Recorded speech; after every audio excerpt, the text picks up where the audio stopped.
What's up to YouTube? It's your boy Zidan, and today we're back with another video. Today we're going to be reacting to the most painful ends in history.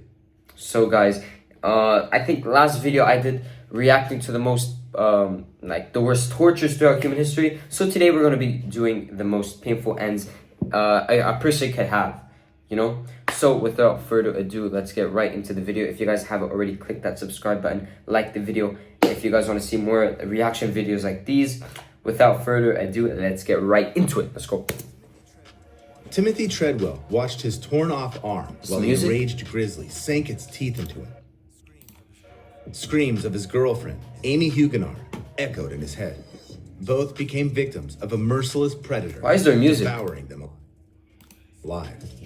Slow death is the scariest thing imaginable, but on the pain scale, crafted from scientific studies, being eaten alive only rates 100 points. Dang. Meanwhile, the most horrifying death is estimated at 140. Dang. Not until the end to find out what makes that death eaten imaginable. But on so being eaten alive by a bear is not the worst. Studies. Being eaten alive only bro, why rates is there like a 100 beat to points. this, bro? Meanwhile, the most horrifying death is estimated at 140. That's crazy. Stick around until the end to find out what hits that maximum mark.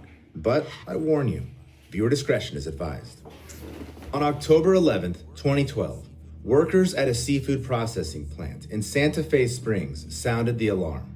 Their colleague, 62-year-old Jose Molina, had vanished suddenly. After nearly 90 minutes of searching, the boiler operator suggested opening the last loaded oven. Inside, they cooked and sterilized tuna at high temperatures. Workers had to wait half an hour for the oven to cool down. All this time, their only thought was, I hope Jose isn't in there. Unfortunately, he was indeed there. When the workers opened the door, they were horrified to find him inside.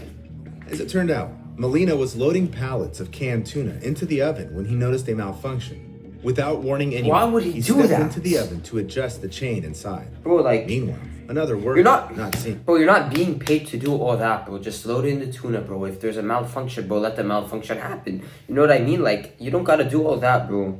Jose in place assumed he had already left, so he closed and turned on the oven. It was loaded with nearly 5,500 kilograms of canned tuna, which began to cook at a temperature of 132 degrees Celsius. That's so Trapped, bad.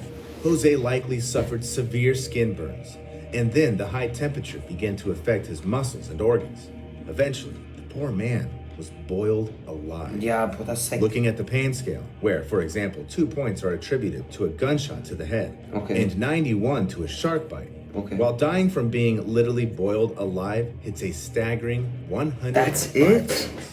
And unfortunately, such incidents in production happen quite often. In 2009, Vincent Smith II worked at an illegal chocolate factory. Rest in peace, bro. Rest in peace. Camden, New Jersey. The 29-year-old worker was dumping giant chunks of chocolate over the edge of a vat, nearly 2.5 meters deep. There, chocolate was melted and mixed. Suddenly, Vincent was struck by a mixer paddle and fell right into the hot molten Bro, like, how do you, like... reaching a temperature of 120 degrees Celsius.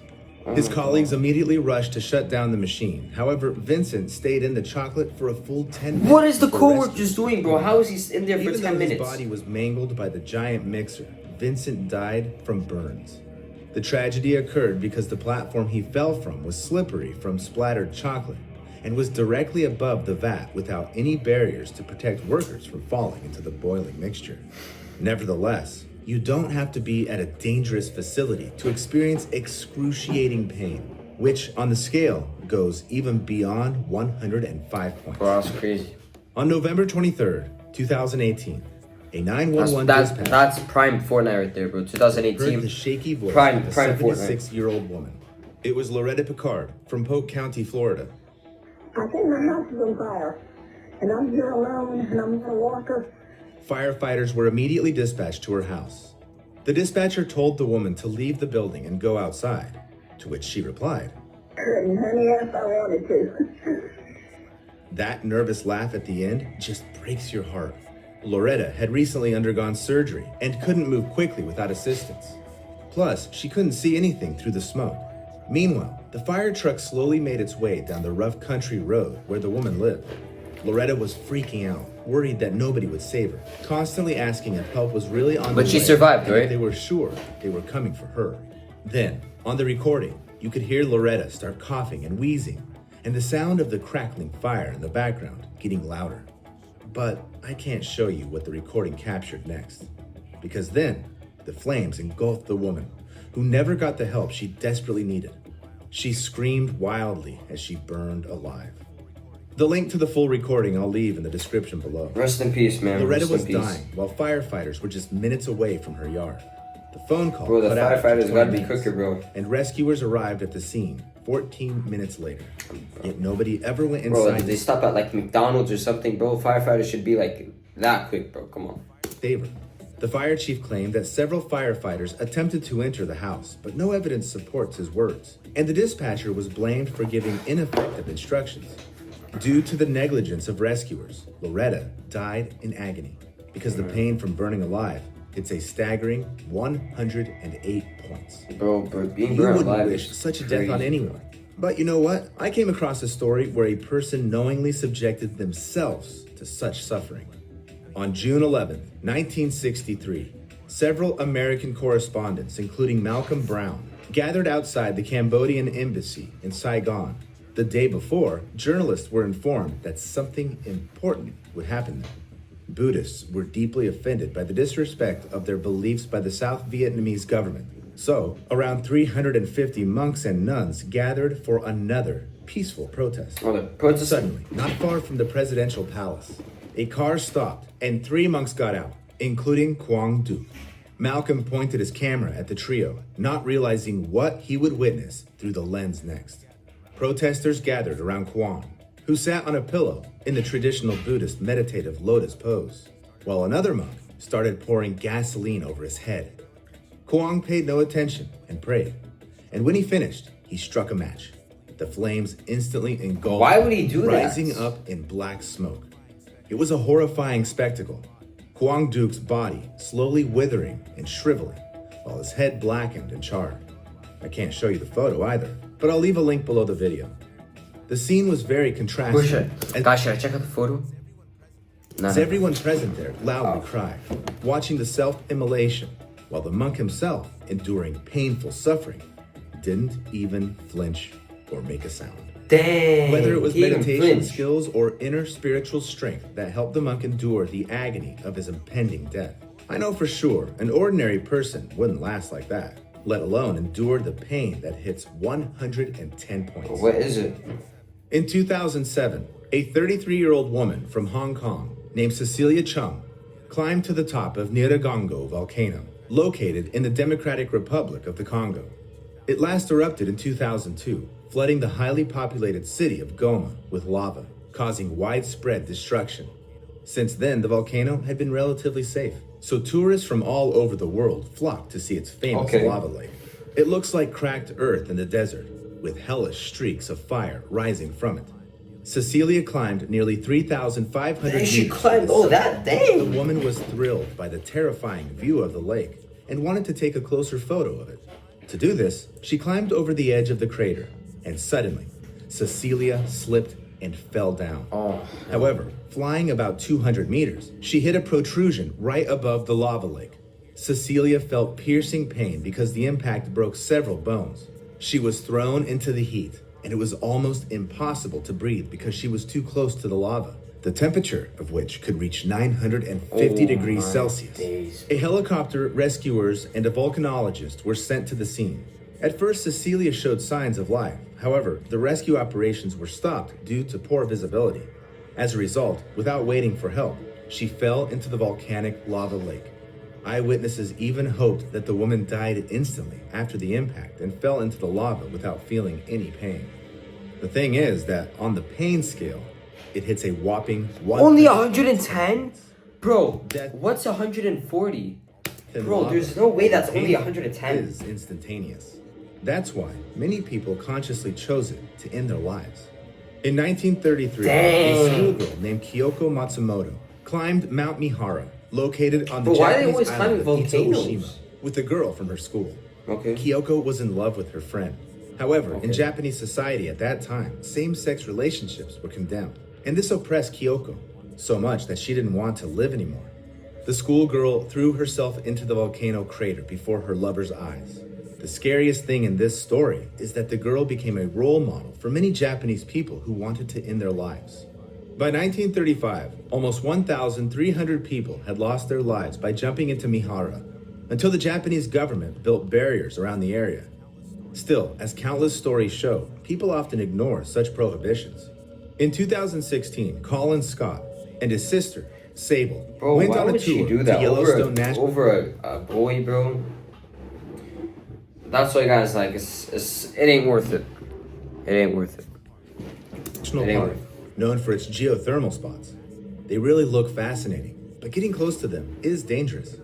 The water here may not be as hot as lava in a volcano, but still, the 96 degrees reached by the local water bodies are enough to cause burns and even kill a person.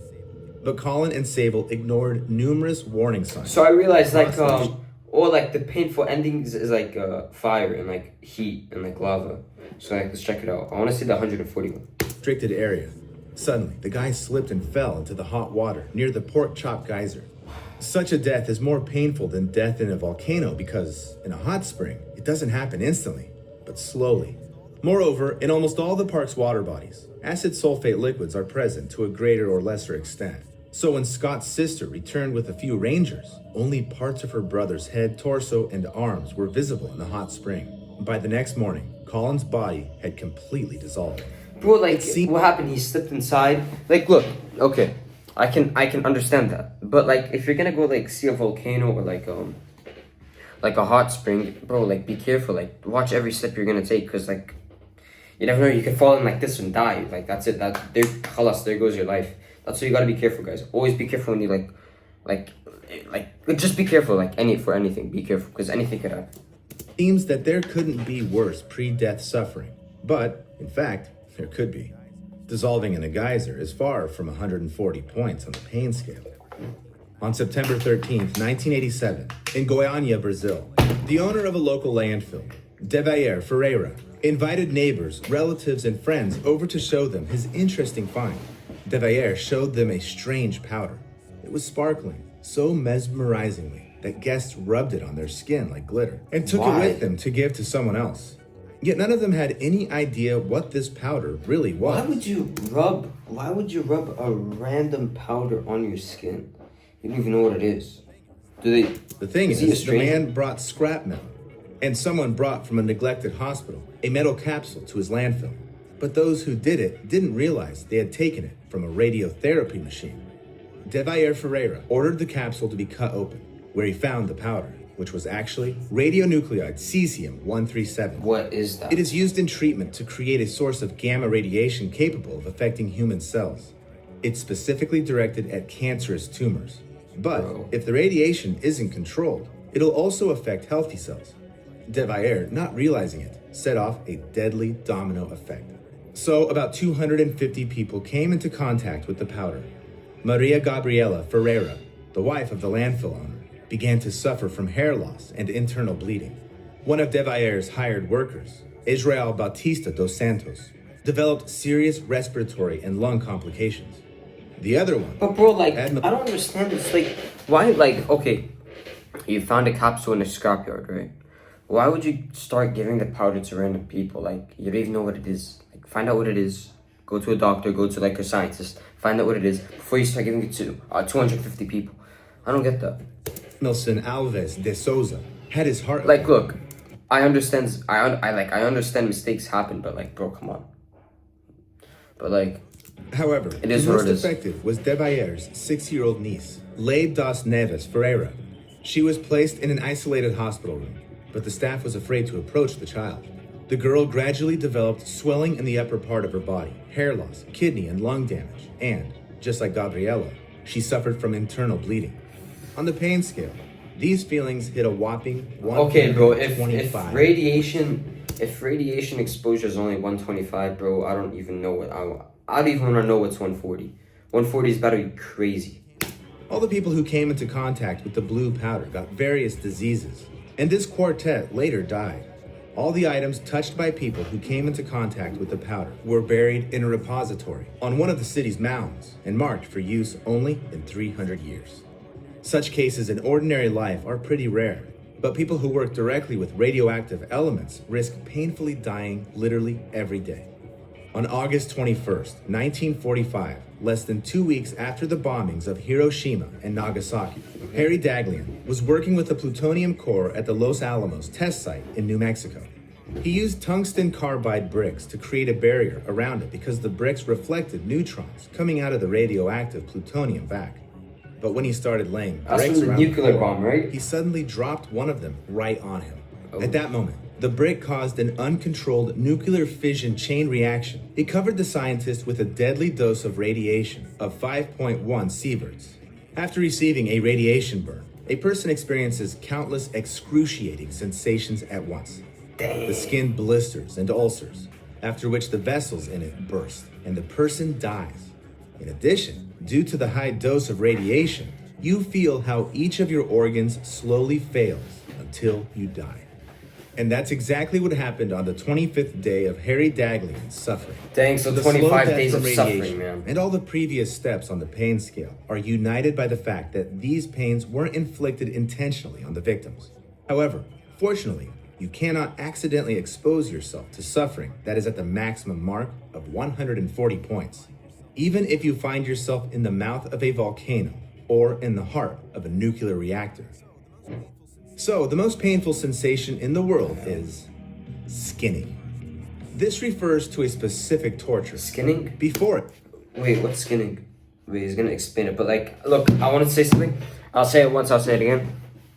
When you deal with these like big things, like risky things, like maybe like scuba diving with sharks, volcano explorations, like hot springs, bro, you gotta be careful because anything could happen, bro. You could have a very painful death, which is not good. the skin was Let's check softened skinning. using sunburns or hot water. Then the torturer made incisions starting from the least sensitive part. Oh no! Oh heck no! No, that's not real. That's not real. Oh! Parts of the body and ending with the delicate skin of the face. The process was designed to keep the victims alive as long as possible, maximizing pain. Eventually, death could occur from blood loss, shock, or infection. No, that's but crazy. such a method of punishment has existed for quite some time, since the times of the ancient Assyrians. Of course, it's ancient and up to times, medieval bro. Europe. Of course, it's medieval Nowadays, Europe, they bro. don't do- I swear to God, it's always medieval Europe or like the Aspertorian or Mesopotamia times, bro. Like, it's always these times where like they have these crazy torture methods. And the thing is, bro, they probably get tortured so bad because they stole like a fruit at a market, and they get skinned alive. At least, it's definitely prohibited by law. Write in the comments what caused you the most pain. And Bro, subscribe to my the channel skinning if is you haven't. crazy. The skinning and the what's it called? The powder one was crazy, and the hot springs one was crazy. But yeah, Nerves of steel and love scary stories from the lives of real people. alright guys, so as came to the end of the video. I hope you guys enjoyed me reacting to the most painful ends. And so yeah, until next time, wait. Alright guys, so as came to the end of the video. I hope you guys enjoyed me reacting to the most painful ends. If you guys want to see more videos like this, please like and subscribe for more content like this. Without further ado, see you guys till the next time.